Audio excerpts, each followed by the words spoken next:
Di Malaysia, sebuah fenomena tak terbantahkan sedang terjadi. Dari rak minimarket, etalase e-commerce, satu nama selalu muncul, produk Indonesia. Mie instan, kopi, permen, camilan, sampai bumbu dapur, semuanya merajai pasar seakan tanpa lawan. Netizen di seberang mungkin bisa nyinyir di media sosial, tapi rak dagang tidak pernah berbohong. Barang asal Indonesia ludes diserbu pembeli. Ini bukan sekedar soal selera serumpun. Ini adalah bukti nyata dominasi ekonomi Indonesia. Pabrikan RI telah membaca pasar dengan cerdas, menawarkan harga kompetitif, dan menjaga rantai pasokan tetap rapi. 3 jurus pamungkas, rasa, harga, dan ketersediaan. Dan Indonesia memenangkan semuanya. Namun, dominasi ini tidak lahir dalam semalam. Sebelum kita bedah satu persatu, silakan dukung kami dengan cara like video ini.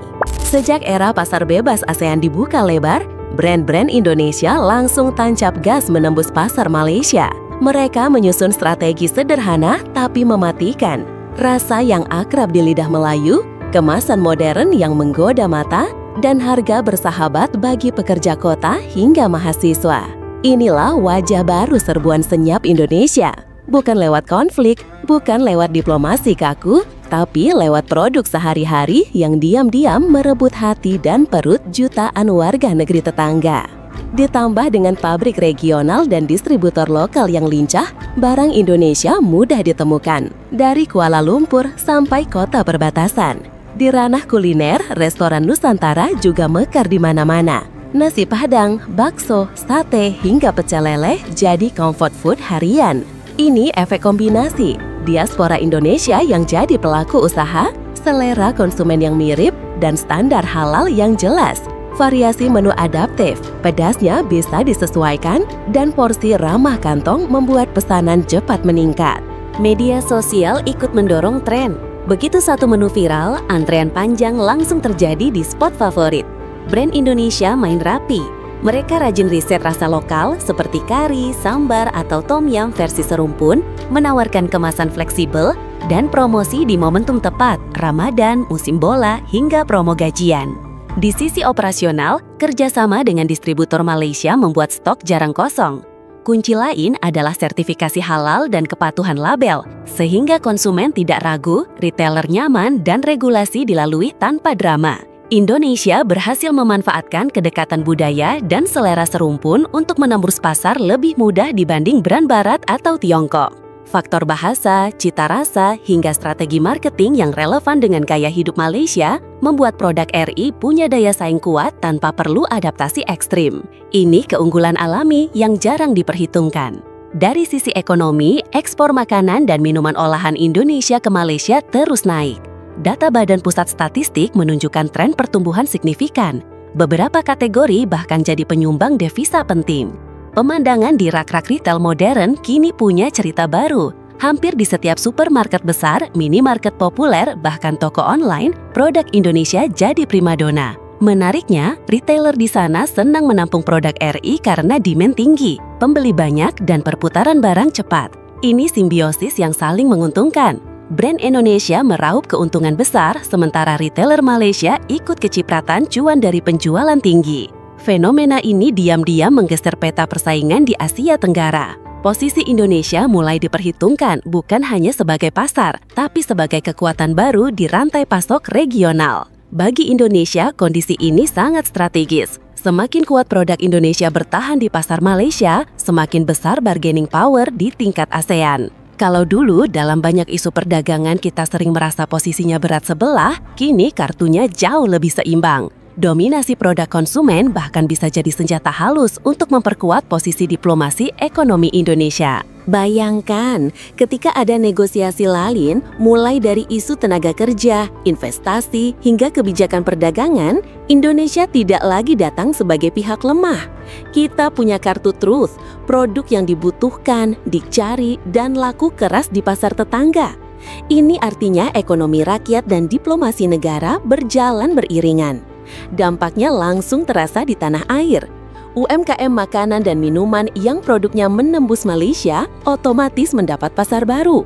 Omset mereka bisa lipat ganda, membuka lapangan kerja lebih luas dan menciptakan rantai manfaat yang tidak berhenti di satu titik. Dari pekerja pabrik, petani bahan baku, hingga pedagang kecil, semua ikut merasakan denyut ekonomi baru yang lebih kuat.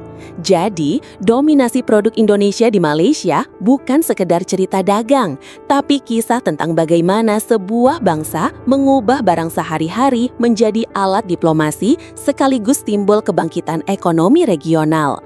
Efeknya jauh lebih luas dari yang kita kira. Bukan hanya rak supermarket yang penuh dengan mie instan, kopi, dan camilan asal Indonesia. Para petani lokal yang memasok bahan baku ikut merasakan lonjakan permintaan. Pemasok kecil yang dulu hanya melayani pasar domestik, kini melihat peluang masuk ke rantai produksi global. Bukan cuma brand besar yang diuntungkan, tapi seluruh mata rantai produksi dari hulu sampai hilir ikut kecipratan manfaat. Inilah yang membuat daya tahan ekonomi Indonesia semakin kuat. Ketika produk kita laku keras di luar negeri, bukan hanya perusahaan besar yang berkembang, tapi juga jutaan keluarga petani, pekerja pabrik, hingga pelaku UMKM yang terlibat dalam rantai distribusi. Dominasi ini bukan sekedar soal barang kita dibeli orang sana. Ini cerita tentang bagaimana sebuah bangsa memperluas pengaruhnya dengan kualitas, harga tepat, dan strategi branding tajam. Kalau dulu Indonesia sering dianggap hanya sebagai pasar besar tempat negara lain menjual produk mereka, sekarang kita mulai menunjukkan Taring sebagai pemain utama.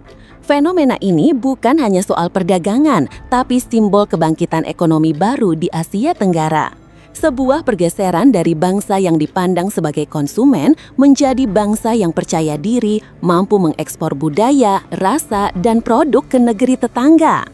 Kalau dulu Indonesia sering dianggap hanya sebagai pasar besar tempat negara lain menjual produk mereka, sekarang kita mulai menunjukkan Taring sebagai pemain utama. Fenomena ini bukan hanya soal perdagangan, tapi simbol kebangkitan ekonomi baru di Asia Tenggara.